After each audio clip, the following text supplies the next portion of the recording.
देश और दुनिया की तमाम छोटी बड़ी खबरों से अपडेट रहने के लिए हमारा चैनल सब्सक्राइब करें और नोटिफिकेशन के लिए बेल आइकन दबाना न भूलें।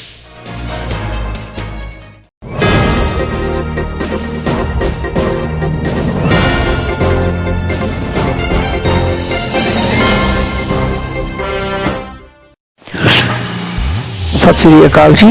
प्राइम 18 न्यूज़ देख रहे सारे दर्शकों का स्वागत करते हैं। हुण पेश कर रहे हैं बरनाला की खास खबर। बरनाला विच सेहत कर्मचारी पिछले कई दिनों तो हड़ताल पर चल रहे हैं। उन्हां दीयां मंगां सन कि उन्हां नूं पक्के किया जाए, पर सरकार ने उन्हां दीयां मंगां दा कोई हल नहीं किया। तां सेहत कर्मचारियों वालों फूकिया गया सरकार दा पुतला। प्राइम 18 न्यूज़ नाल जुड़े रहने लई तुहाडा धन्नवाद। प्राइम 18 न्यूज़ देख रहे दर्शकों का स्वागत करते हैं। मैं चेतन गर्ग सहयोगी मनिंਦਰ ਸਿੰਘ जी ਦੇ ਨਾਲ ਅੱਜ ਪਹੁੰਚੇ ਹਾਂ ਅਸੀਂ ਸਿਵਲ ਹਸਪੀਟਲ ਦੇ ਵਿੱਚ, ਜਿੱਥੇ ਕਿ ਕਰਮਚਾਰੀਆਂ ਦਾ ਲੰਬੇ ਸਮੇਂ ਤੋਂ ਧਰਨਾ ਚੱਲ ਰਿਹਾ।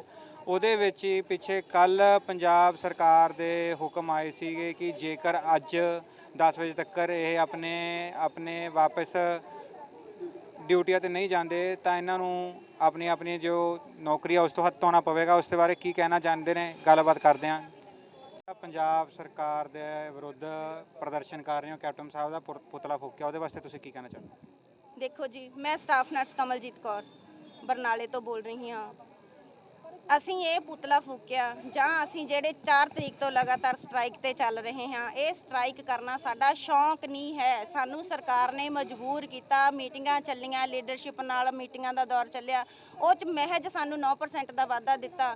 ਇਹਨਾਂ ਨੂੰ ਕੋਈ ਪੁੱਛਣ ਵਾਲਾ ਹੋਵੇ, ਇਹਨੇ 9% ਵਾਧੇ ਨਾਲ ਸਾਡੀਆਂ ਤਨਖਾਹਾਂ 'ਚ ਕਿੰਨਾ ਵਾਧਾ ਹੋਇਆ? 800 ਦਾ, 1000 ਦਾ ਜਾਂ 1200 ਦਾ, 1500 ਦਾ। ਇਦੋਂ ਵਾਧਾ ਨਹੀਂ ਹੋਇਆ ਸਾਡੇ ਲੋਅਰ ਕੈਡਰ ਦੀਆਂ ਤਨਖਾਹਾਂ 'ਚ, ਕਿਉਂਕਿ ਅਸੀਂ ਜਿਹੜਾ ਲੋਅਰ ਕੈਡਰ ਆ ਆਪਦੀ ਜਾਨ पूरी रिस्क च पा के, आपदे बच्चों की रिस्क च पा के, आपदे सारी फैमिली नूं रिस्क च पा के असीं ड्यूटियां कर रहे हैं। करोना महामारी के दौरान जिवें सानूं सरकार ने कहा असीं उन्हां मुताबक ड्यूटियां कीतियां। साडे एक बंदे ने 4 बंदियां दा काम भी सांभिया। जदों फस्ट वेव आई सी, सेहत मंत्री ने वादा किया सी कि जदों ही फस्ट वेव खत्म हुंदी आ असीं तुहानूं पक्के करन दी गल करांगे जां असीं पक्के करांगे। ਹੁਣ ਜਦੋਂ ਫਸਟ ਵੇਵ ਖਤਮ ਹੋ ਗਈ, ਅਸੀਂ ਆਪਦਾ ਸੰਘਰਸ਼ ਵਿੱਢਿਆ ਤਾਂ ਅਸੀਂ ਸਰਕਾਰ ਨੂੰ ਕਿਹਾ ਕਿ ਤੁਸੀਂ ਆਪਦਾ ਵਾਅਦਾ ਯਾਦ ਕਰੋ ਤੇ ਸਾਨੂੰ ਪੱਕੇ ਕਰੋ। ਪੱਕੇ ਕਰਨ ਦੀ ਥਾਂ ਤੇ ਸਾਨੂੰ 9% ਦਾ ਵਾਅਦਾ ਦਿੱਤਾ, ਜਿਹੜਾ ਕਿ ਬਹੁਤ ਹੀ ਨਿਗੁਣਾ ਜਿਹਾ ਵਾਅਦਾ ਹੈ, ਜਿਹਦੇ ਨਾਲ ਸਾਡੇ ਪਰਿਵਾਰ ਨਹੀਂ ਪਲਣੇ। ਸਾਡੀ ਕੋਈ ਜੌਬ ਸਿਕਿਉਰਿਟੀ ਨਹੀਂ ਹੈ, ਸਾਨੂੰ ਕੋਈ ਸਿਕਿਉਰਿਟੀ ਨਹੀਂ ਸਰਕਾਰ ਵੱਲੋਂ ਮਿਲਦੀ। ਸਾਡਾ ਕੋਈ ਬੰਦਾ ਮਰ ਜਾਂਦਾ, ਸਾਡਾ ਕੋਈ ਬੰਦਾ ਜਿਹੜਾ ਬਿਮਾਰ ਹੋ ਜਾਂਦਾ, ਅਸੀਂ ਖਰਚਾ ਕਿੱਥੋਂ ਕਰਾਂਗੇ ਉਹਦਾ, ਜਿਹੋ ਜਿਹੀ ਭਿਆਨਕ ਬਿਮਾਰੀ ਚੱਲ ਰਹੀ ਹੈ। ਮੈਡਮ, ਕੱਲ ਜੋ ਇੱਕ ਲੈਟਰ ਪੰਜਾਬ ਸਰਕਾਰ ਨੇ ਜਾਰੀ ਕੀਤਾ ਹੈ, ਉਹਦੇ ਵਿੱਚ ਉਹਨਾਂ ਨੇ ਕਿਹਾ ਕਿ ਅਗਰ ਅੱਜ 10 ਵਜੇ ਤੱਕ ਤੁਸੀਂ ਆਪਦੀ ਡਿਊਟੀ ਜੁਆਇਨ ਨਹੀਂ ਕੀਤੀ ਤਾਂ ਤੁਹਾਨੂੰ ਸਸਪੈਂਡ ਕਰ ਦਿੱਤਾ ਜਾਵੇਗਾ, ਡਿਊਟੀਆਂ ਤੋਂ ਬਰਖਾਸਤ ਕਰ ਦਿੱਤਾ ਜਾਵੇਗਾ। ਕੀ ਤੁਹਾਡੇ ਕੋਲ ਅੱਜ ਕਿਸੇ ਤਰ੍ਹਾਂ ਦਾ ਕੋਈ ਲੈਟਰ ਜਾਂ ਕੋਈ ਨੁਮਾਇੰਦਾ ਆਇਆ ਸਰਕਾਰ ਦਾ ਕਿ ਤੁਸੀਂ ਅੱਜ ਜੁਆਇਨ ਕਰ ਲਓ ਕਿਸੇ ਤਰ੍ਹਾਂ ਦਾ? ਦੇਖੋ ਜੀ, ਸਾਨੂੰ ਇਹ ਚਿੱਠੀਆਂ ਕੱਲੇ ਨੂੰ ਆ ਚੁੱਕੀਆਂ ਨੇ ਕਿ ਤੁਸੀਂ ਟਰਮੀਨੇਟ ਹੋ ਜਾਓਗੇ ਜੇ ਜੁਆਇਨ ਨਾ ਕੀਤਾ। ਠੀਕ ਆ, ਅਸੀਂ ਕੀ ਆ, ਇੱਕ ਨਵੀਂ ਜਿਹੜੀ ਸਟੇਟ ਲੀਡਰਸ਼ਿਪ ਦੀ ਕੋਰ ਕਮੇਟੀ ਤਿਆਰ ਕੀਤੀ ਆ। ਅਸੀਂ ਇਸ ਸੰਘਰਸ਼ ਨੂੰ ਹੋਰ ਨਵੇਂ ਰੂਪ ਨਾਲ, ਹੋਰ ਤਿੱਖੇ ਰੂਪ ਨਾਲ ਕਿਵੇਂ ਚਲਾਵਾਂਗੇ, ਅਸੀਂ ਇੱਕ ਅੱਧੇ ਦਿਨ 'ਚ ਸਾਡੀ ਸੰਘਰਸ਼ ਕਮੇਟੀ ਹੈ ਜਿਹੜੀ ਨਵੀਂ ਅਸੀਂ ਬਣਾਈ ਆ, ਆਰਗੇਨਾਈਜ਼ ਕੀਤੀ ਆ, ਉਹਦੇ ਰਾਹੀਂ ਅਸੀਂ ਸਾਰਿਆਂ ਨੂੰ ਸੱਦਾ ਦੇਵਾਂਗੇ ਤੇ ਸੰਘਰਸ਼ ਜਾਰੀ ਰੱਖਾਂਗੇ। ਇਹ ਤਾਂ ਤਾਨਾਸ਼ਾਹ ਸਰਕਾਰ ਹੈ, ਸਾਡੀਆਂ ਹੱਕੀ ਮੰਗਾਂ ਸੁਣਨ ਦੀ ਬਜਾਏ ਸਾਨੂੰ ਟਰਮੀਨੇਟ ਕਰਨ ਨੂੰ ਕਹਿ ਰਹੇ ਨੇ ਇਹ। ਇਸ ਕਰਕੇ ਅਸੀਂ ਤਾਂ ਮੁੱਖ ਮੰਤਰੀ ਨੂੰ ਤੇ ਸਿਹਤ ਮੰਤਰੀ ਨੂੰ ਫਿਰ ਇਹ ਅਪੀਲ ਕਰਦੇ ਹਾਂ ਕਿ ਸਾਡੇ ਪ੍ਰਤੀ ਸੰਜੀਦਾ ਹੋ ਕੇ ਆਪਦਾ ਰਵੱਈਆ ਜਿਹੜਾ ਨਰਮ ਕਰੋ। ਅਸੀਂ ਕੋਈ ਡਿਊਟੀਆਂ ਤੋਂ ਨਹੀਂ ਭੱਜ ਰਹੇ, ਅਸੀਂ ਆਪਦੇ ਕੰਮ ਤੋਂ ਨਹੀਂ ਭੱਜ ਰਹੇ। ਜਿਵੇਂ ਤੁਸੀਂ ਕਹੋਗੇ ਅਸੀਂ ਡਿਊਟੀਆਂ ਵੀ ਕਰਾਂਗੇ, ਅਸੀਂ ਕੰਮ ਵੀ ਕਰਾਂਗੇ, ਪਰ ਸਾਡੀਆਂ ਹੱਕੀ ਮੰਗਾਂ ਪ੍ਰਤੀ ਇੱਕੋ ਇੱਕ ਮੰਗ ਹੈ ਸਾਡੀ, ਸਾਨੂੰ ਇਸੇ ਤਨਖਾਹ ਤੇ ਰੱਖ ਕੇ ਰੈਗੂਲਰ ਕਰੋ। ਅਸੀਂ ਜਿਵੇਂ ਤੁਸੀਂ ਕਹਿ ਰਹੇ ਹੋ, ਪਹਿਲਾਂ ਵੀ ਪਿਛਲੇ ਸਾਰੇ ਸਾਲ ਤੋਂ ਡਿਊਟੀਆਂ ਕਰ ਰਹੇ ਹਾਂ ਕਰੋਨਾ ਦੇ ਵਿੱਚ, ਤੇ ਹੁਣ ਵੀ ਕਰਾਂਗੇ। ਅਗਰ ਸਰਕਾਰ ਨਹੀਂ ਮੰਨਦੀ ਤਾਂ ਤੁਸੀਂ ਧਰਨਾ ਵੀ ਲਗਾਇਆ, ਅੱਜ ਪੁਤਲਾ ਵੀ ਫੂਕਿਆ, ਇਸ ਤੋਂ ਬਾਅਦ ਅੱਗੇ ਕੀ ਕਰਨਗੇ? ਅਸੀਂ ਇਹ ਜਲਦੀ ਹੀ ਮੀਡੀਆ ਦੇ ਵਿੱਚ ਦੇਵਾਂਗੇ ਕਿ ਅਸੀਂ ਕੀ ਕਰਾਂਗੇ, ਕਿਉਂਕਿ ਅਸੀਂ ਕੀ ਆ, ਨਵੀਂ ਲੀਡਰਸ਼ਿਪ ਚੁਣ ਕੇ ਨਵੀਂ ਕੋਰ ਕਮੇਟੀ ਬਣਾਈ ਆ। ਅਸੀਂ ਅੱਜ ਹੀ ਡਿਸਕਸ਼ਨ ਕਰ ਰਹੇ ਹਾਂ, ਸਵੇਰ ਤੋਂ ਹੀ ਸਾਡੀ ਡਿਸਕਸ਼ਨ ਚੱਲ ਰਹੀ ਆ, ਕਿਉਂਕਿ ਸਾਰੇ ਜ਼ਿਲ੍ਹਿਆਂ ਦੇ ਵਿੱਚ ਕੋਈ ਨਾ ਕੋਈ ਐਕਟੀਵਿਟੀ ਕਰਨੀ ਹੈ। ਇਸ ਕਰਕੇ ਅਸੀਂ ਕੋਈ ਰਣਨੀਤੀ ਹਲੇ ਤਿਆਰ ਕਰ ਰਹੇ ਹਾਂ। ਸ਼ਾਮ ਤੱਕ, ਕੱਲ੍ਹ ਤੱਕ ਸਾਡੀ ਨਵੀਂ ਰਣਨੀਤੀ ਹੈ ਜਿਹੜੀ ਉਹ ਆ ਜੂਗੀ। ਧੰਨਵਾਦ ਜੀ। ਇਹ ਸੀਗੇ ਜੀ ਕਰਮਚਾਰੀ ਜੋ ਕਿ ਦੱਸ ਰਹੇ ਨੇ ਕਿ ਕਿਸ ਤਰੀਕੇ ਨਾਲ ਅੱਗੇ ਦਾ ਸੰਘਰਸ਼ ਵਿੱਢਿਆ ਜਾਏਗਾ। ਚੇਤਨ ਗਰਗ ਦੀ ਵਿਸ਼ੇਸ਼ ਰਿਪੋਰਟ। ਧੰਨਵਾਦ। ਅੱਜ ਤੁਸੀਂ ਜੋ ਪੰਜਾਬ ਸਰਕਾਰ ਦੇ ਵਿੱਚ ਕੈਪਟਨ ਸਾਹਿਬ ਦਾ ਪੁਤਲਾ ਫੂਕਿਆ, ਤੁਸੀਂ ਕੀ ਕਹਿਣਾ ਚਾਹੁੰਦੇ ਹੋ?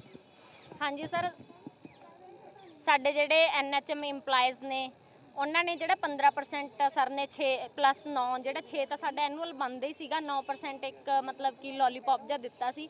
ਉਹਦੇ ਨਾਲ ਕੋਈ ਵੀ ਸੈਟੀਸਫਾਈਡ ਨਹੀਂ ਸੀ ਕਿਉਂਕਿ ਸਾਡੀ ਇਹ ਮੰਗ ਹੀ ਨਹੀਂ ਹੈਗੀ ਸੀ। ਸਾਡੀ ਤਾਂ ਮੰਗ ਸੀ ਰੈਗੂਲਾਈਜੇਸ਼ਨ ਜਾਂ ਫਿਰ ਜਿਹੜੇ ਹੈਗੇ ਨੇ equal pay for equal work ਹੈ। ਇਹਦੇ ਕਰਕੇ ਜਿਹੜਾ ਸਾਰਿਆਂ ਦੇ ਵਿੱਚ ਰੋਸ ਸੀ ਕਿ ਸਾਨੂੰ ਇਹ ਮਨਜ਼ੂਰ ਨਹੀਂ ਹੈ।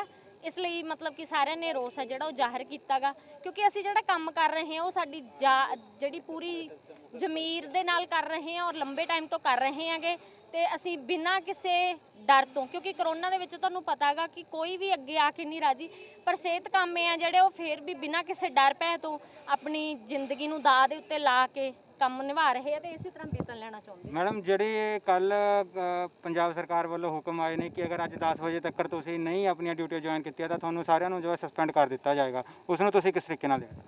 ਹਾਂਜੀ ਸਰ, ਸਰਕਾਰ ਨੇ ਆਪਣੇ ਜਿਹੜੇ ਜਿਵੇਂ ਉਹਨਾਂ ਨੂੰ ਲੱਗਦਾ ਉਹਨਾਂ ਨੇ ਆਪਣੇ ਹੁਕਮ ਜਿਹੜੇ ਆ ਜਾਰੀ ਕਰਨੇ ਹੈਗੇ, ਠੀਕ ਹੈ, ਕਿਉਂਕਿ ਇਹ ਟਾਈਮ ਹੈ ਜਿਹੜਾ ਕਰੋਨਾ ਕਾਲ ਦਾ। ਅਸੀਂ ਸਰਕਾਰ ਦੇ ਨਾਲ ਹਾਂ, ਅਸੀਂ ਕੰਮ ਕਰਨਾ ਚਾਹੁੰਦੇ ਹਾਂ, ਅਸੀਂ ਨਹੀਂ ਚਾਹੁੰਦੇ ਕਿ ਕਿਸੇ ਦਾ ਕੋਈ ਨੁਕਸਾਨ ਹੋਵੇ, ਪਰ ਸਰਕਾਰ ਨੂੰ ਵੀ ਚਾਹੀਦਾ ਕਿ ਸਾਡਾ ਜਿਹੜਾ ਹੱਕ ਹੈਗਾ ਉਹ ਸਾਨੂੰ ਦਿੱਤਾ ਜਾਵੇ। ਅਸੀਂ ਡਿਊਟੀ ਕਰਨ ਲਈ ਹਰ ਹੀਲੇ ਤਿਆਰ ਹਾਂ, ਸਾਡਾ ਤੁਰੰਤ ਜਿਹੜੀਆਂ ਮੰਗਾਂ ਨੇ ਉਹਨਾਂ ਨੂੰ ਮੰਗਿਆ ਜਾਵੇ। ਮੈਡਮ ਤੁਹਾਡੇ ਕੋਲੇ ਅੱਜ ਸਵੇਰ ਅਸੀਂ ਜਦੋਂ ਦੇਖਿਆ ਸੀ ਤਾਂ ਕਾਫੀ ਤੁਹਾਡੇ ਨਾਲ ਜੋ ਵਰਕਰ ਸੀ ਐਡ ਸੀਗੇ, ਕੀ ਕੁਝ ਵਰਕਰ ਤੁਹਾਡੇ ਵਿੱਚੋਂ ਛੱਡ ਕੇ ਵੀ ਚਲੇ ਗਏ ਨੇ, ਕਿਸੇ ਨੇ ਡਿਊਟੀ ਜੁਆਇਨ ਵੀ ਕਰ ਲਈ ਹੈ ਵਾਪਸ? ਨਹੀਂ ਸਰ, ਹਜੇ ਤੱਕ ਕਿਸੇ ਨੇ ਡਿਊਟੀ ਜੁਆਇਨ ਨਹੀਂ ਕੀਤੀ ਹੈਗੀ। ਸਾਡਾ ਸਿਰਫ ਇਹ ਸੀਗਾ ਕਿ ਅਸੀਂ ਪਹਿਲਾਂ ਸਿਵਲ ਸਰਜਨ ਦਫ਼ਤਰ ਚਲੇ ਗਏ, ਹੈ ਸਾਰੇ ਬੰਦੇ ਸਾਡੇ ਇੱਥੇ ਹੀ ਆ, ਬਸ ਸਿਰਫ ਇਹ ਆ ਕਿ ਥੋੜਾ ਡਿਵਾਈਡ ਐਂਡ ਰੂਲ ਹੋ ਗਿਆ, ਜਿੱਦਾਂ ਉਹਨਾਂ ਨੇ ਅਟੈਂਡੈਂਸ ਨਹੀਂ ਹਜੇ ਲਾਈ ਪਰ ਉਹ ਆਪਣੀਆਂ ਚੇਅਰ ਤੇ ਚਲੇ ਗਏ। ਆਉਣ ਵਾਲੇ ਸਮੇਂ ਦੇ ਵਿੱਚ ਜਿਹੜੇ ਤੁਹਾਡੇ ਨਾਲ ਦੇ ਕਾਮੇ ਨੇ ਉਹ ਜੁਆਇਨ ਕਰਨਗੇ ਜਾਂ ਤੁਹਾਡੇ ਨਾਲ ਹੀ ਅੱਗੇ ਸੰਘਰਸ਼ ਵਿੱਢਣਗੇ? ਸਰ ਫਿਲਹਾਲ ਤਾਂ ਅਸੀਂ ਅੱਜ ਜਿਹੜੇ ਆਪਣੇ ਬਰਨਾਲੇ ਦੇ ਹਾਲਾਤ ਬਣੇ ਹੋਏ ਆ ਉਹਨਾਂ ਦਾ ਹਵਾਲਾ ਦਿੰਦੇ ਹੋਏ ਅੱਜ ਅਸੀਂ ਚਾਹੁੰਦੇ ਆ ਵੀ ਅਸੀਂ ਅੱਜ ਡਿਊਟੀ ਜੁਆਇਨ ਕਰਾਂਗੇ, ਪਰ ਜਿਹੜੀ ਸਾਡੀ ਡਿਊਟੀ ਜੁਆਇਨ ਹੋਊਗੀ ਉਹ ਅੰਡਰ ਪ੍ਰੋਟੈਸਟ ਹੋਊਗੀ। ਉਹਦੇ ਵਿੱਚ ਅਸੀਂ ਆਪਦੀ 2 ਘੰਟੇ ਦੀ ਸਟ੍ਰਾਈਕ ਕਰਕੇ ਉਦੋਂ ਬਾਅਦ ਅਸੀਂ ਲੋਕਾਂ ਨੂੰ ਸੇਵਾਵਾਂ ਦਿਆ ਕਰਾਂਗੇ। ਧੰਨਵਾਦ। ਲੋਕਾਂ ਨੂੰ ਪਰੇਸ਼ਾਨ ਨਹੀਂ ਕਰਨਾ ਚਾਹੁੰਦੇ। ਅਸੀਂ ਸਿਹਤ ਮੰਤਰੀ ਨਹੀਂ ਹੈਗਾ ਸਾਡੇ ਨਾਲ, ਪਰ ਅਸੀਂ ਸਾਡੇ ਲੋਕਾਂ ਦੇ ਨਾਲ ਆ। ਅਸੀਂ ਚਾਹੁੰਦੇ ਹਾਂ ਵੀ ਸਾਡੇ ਲੋਕਾਂ ਨੂੰ ਜਿਹੜੀਆਂ ਸਾਰੀਆਂ ਸੇਵਾਵਾਂ ਮਿਲਣ। ਅਸੀਂ ਸਵੇਰੇ 8 ਤੋਂ 9 ਜਾਂ ਸ਼ਾਮ ਨੂੰ 1 ਤੋਂ 2 ਕੋਈ ਵੀ ਟਾਈਮ ਇੱਕ ਅਸੀਂ ਵਿਚਕਾਰ ਦਾ ਰੱਖਾਂਗੇ, ਜਾਂ ਜਾਣ ਵੇਲੇ ਜਾਂ ਆਉਣ ਵੇਲੇ ਇਹਨਾਂ ਦਾ ਪਿੱਟ ਸਿਆਪਾ ਕਰਕੇ ਅਸੀਂ ਫਿਰ ਡਿਊਟੀਆਂ ਤੇ ਜਾਇਆ। ਮੈਮ ਬਟ ਸਰਕਾਰ ਦਾ ਕੰਮ ਤਾਂ ਹੋਣ ਲੱਗ ਗਿਆ, ਸਰਕਾਰ ਨੂੰ ਇਹਦੇ ਨਾਲ ਕੋਈ ਨਹੀਂ ਫਰਕ ਪਿਆ। ਤੁਸੀਂ ਤਾਂ ਸਟ੍ਰਾਈਕ ਤੇ ਹੋਵੋ ਚਾਹੇ ਨਾ, ਜੋ ਤੁਸੀਂ ਉਹਨਾਂ ਦਾ ਕੰਮ ਕਰਨਾ ਸ਼ੁਰੂ ਕਰ ਦਿੱਤਾ। ਕਿੰਨੇ EMPLOYE ਨੇ ਤੁਹਾਡੇ ਟੋਟਲ? ਸਰ ਟੋਟਲ EMPLOYE 350 ਆ। ਇਹ ਗੱਲ ਗਲਤ ਆ। ਸਾਡੇ ਸਾਰੇ ਪੋਰਟਲ ਅਸੀਂ ਉਹਨਾਂ ਦੇ ਆਨਲਾਈਨ ਹੋਲਡ ਰੱਖਾਂਗੇ। ਆਨਲਾਈਨ ਸਾਡੀਆਂ ਐਂਟਰੀਆਂ ਬੰਦ ਆ। ਅਸੀਂ ਸਿਰਫ ਲੋਕਾਂ ਨੂੰ ਸੇਵਾਵਾਂ ਦੇਵਾਂਗੇ, ਨਾ ਕਿ ਸਰਕਾਰ ਨੂੰ ਸੇਵਾਵਾਂ। ਮੈਡਮ ਲੋਕਾਂ ਨੂੰ ਇਹ ਤਾਂ ਨਹੀਂ ਪਤਾ ਕਿ ਤੁਸੀਂ NHM ਵਾਲੇ ਦੇ ਰਹੇ ਹੋ, ਉਹਨਾਂ ਨੂੰ ਤਾਂ ਐਂ ਲੱਗ ਰਿਹਾ ਸਿਹਤ ਵਿਭਾਗ ਹੀ ਦੇ ਰਿਹਾ। ਚਲੋ ਸਿਹਤ ਵਿਭਾਗ ਮੰਤਰੀ ਨੂੰ ਪਤਾ ਲੱਗੂਗਾ ਜੀ, ਜਦੋਂ ਸਾਰੇ CHO ਦੇ ਪੋਰਟਲ ਆ ਜਿਹੜੇ ਬੰਦ ਹੋਏ ਅੱਜ 10 ਤਰੀਕ ਆ, ਕੱਲ ਨੂੰ ਉਹਨਾਂ ਨੂੰ ਦਿੱਲੀ ਤੋਂ ਪ੍ਰੈਸ਼ਰ ਪੈਣ ਲੱਗ ਜਾਣਾ। ਉਹ ਅਸੀਂ ਜਿਹੜੇ ਪੋਰਟਲ ਆ ਆਨ ਹੀ ਨਹੀਂ ਕਰਨੇ, ਉਹਨਾਂ ਦੇ ਪਾਸਵਰਡ ਸਾਡੇ ਕੋਲੇ, ਅਸੀਂ ਕਿਸੇ ਨੂੰ ਦੇਣੇ ਨਹੀਂ। ਆਨਲਾਈਨ ਪੋਰਟਲਸ ਆਫ ਰਹਿਣਗੇ, ਮਤਲਬ ਆਫਲਾਈਨ ਤਾਂ ਤੁਸੀਂ ਕਰੋਗੇ ਸਾਰਾ ਕੁਝ? ਆਫਲਾਈਨ ਤਾਂ ਫਿਰ ਪੇਸ਼ੈਂਟ ਜਿਹੜਾ ਮੈਡੀਸਨ ਸਾਡੇ ਕੋਲੇ ਆ ਗਿਆ, ਉਹਨੂੰ ਪ੍ਰੋਬਲਮ ਆ, ਉਹਦੀ ਦਿੱਕਤ ਨੂੰ ਦੇਖਦੇ ਹੋਏ ਅਸੀਂ ਉਹਨੂੰ ਟ੍ਰੀਟਮੈਂਟ ਜ਼ਰੂਰ ਦੇਵਾਂਗੇ। ਚਲੋ ਥੈਂਕ ਯੂ। ਹਾਂਜੀ।